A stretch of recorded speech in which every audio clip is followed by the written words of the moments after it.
Olá, pessoal, bem-vindos ao site Quadro e mais uma aula de Química. Nessa aula, nós vamos falar sobre a polaridade das moléculas. Nós já vimos nas aulas sobre eletronegatividade que, quando eu ligo átomos diferentes e esses átomos estabelecem entre si uma ligação covalente, se existir diferença de eletronegatividade, ou melhor, com certeza, se forem átomos diferentes, vai existir uma diferença de eletronegatividade e isso caracteriza uma ligação polar. Mas tem também as ligações apolares. Então, olha só, dois hidrogênios ligados, a eletronegatividade entre os dois é a mesma. Então, a força de atração dos elétrons que esse hidrogênio faz e que esse hidrogênio faz é igual, ou seja, essa ligação aqui é uma ligação do tipo apolar.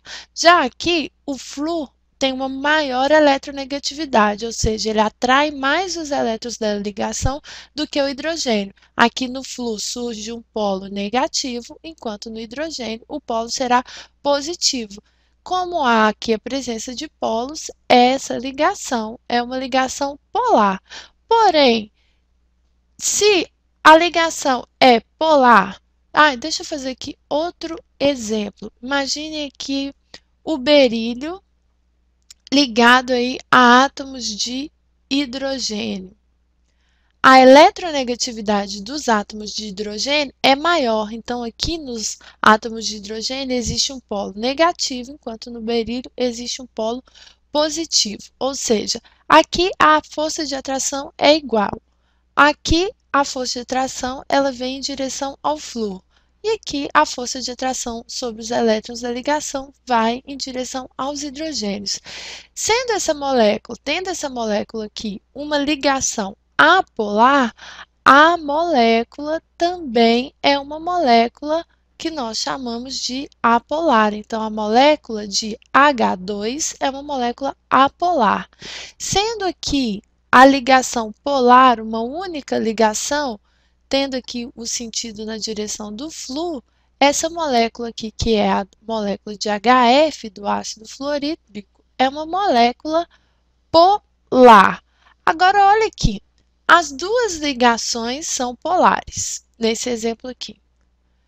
Porém, essa molécula de BeH2 é uma molécula apolar, ou seja, não é porque existe a presença de ligações polares que a molécula será obrigatoriamente polar. Como que eu vou encontrar, então, a polaridade de uma molécula olhando aí para as suas ligações?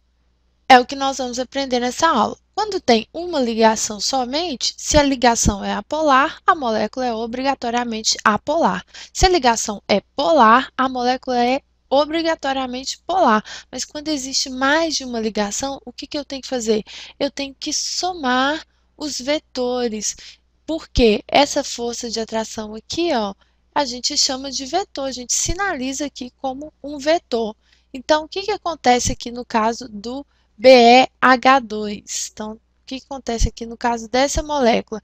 Existe uma força de atração nesse sentido, da direita para a esquerda, em direção ao hidrogênio. Vamos imaginar que essa força aqui é a força 1. Vou fazer de outra cor, vou fazer de amarelo. E existe uma força 2 aqui, em direção a esse outro hidrogênio, da esquerda para a direita. Vocês concordam que, como os átomos aqui são iguais, a força de atração é a mesma? Ou seja, F1 é igual a F2. Se eu somar os dois vetores, como que eu faço para somar vetores que estão aí na mesma direção, mas em sentidos? Mesma direção e sentidos contrários. Eu vou o quê? Colocar aqui, ó. Eu vou subtrair, não é? Um vetor anula o outro. Melhor fazer assim. Um vetor anula o outro. Por quê? Puxa o elétron para cá, mas com a mesma força puxa o elétron para cá. Então, um vetor anula o outro. A força resultante aqui vai ser igual a zero. Então, a força resultante é igual a zero. Quando a força resultante for igual a zero, a molécula é obrigatoriamente apolar. Quando a força resultante ali da soma dos vetores for diferente de zero, a molécula é obrigatoriamente polar. Na próxima aula, nós vamos fazer exemplos para encontrar a polaridade das moléculas.